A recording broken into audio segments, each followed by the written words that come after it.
Халқымыздың болашағына қатысты 5 ұстанымым бар. Ең бірінші, алаш ұлттық демократиялық мемлекет болуы тиіс. Ол үшін ең алдымен жер және де жер болу керек.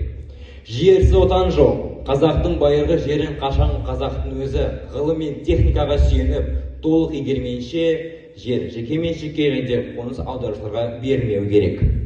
Екіншіден, алаш жерінің астындағы, үстіндегі, көгіндегі барлық байлық қазақтың өзіне қызмет етуі тиіс. Яғни, қазақтың әрбір тасы сол қазақтың өнеріне теме болып тағылуы тиіс. Үшіншіден, қазақтың жерінде өндірілген бір үшін сол мемлекеттің азаматтарына тоқма болып келуі керек.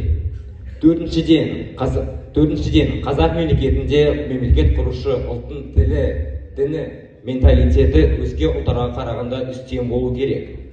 Бесіншіден, қазірде тіл үшін күрес неге жүріп жатыр? Қазақ тілі деген не? Қазақ тілін ар жағында жатқан мәселе ол жер.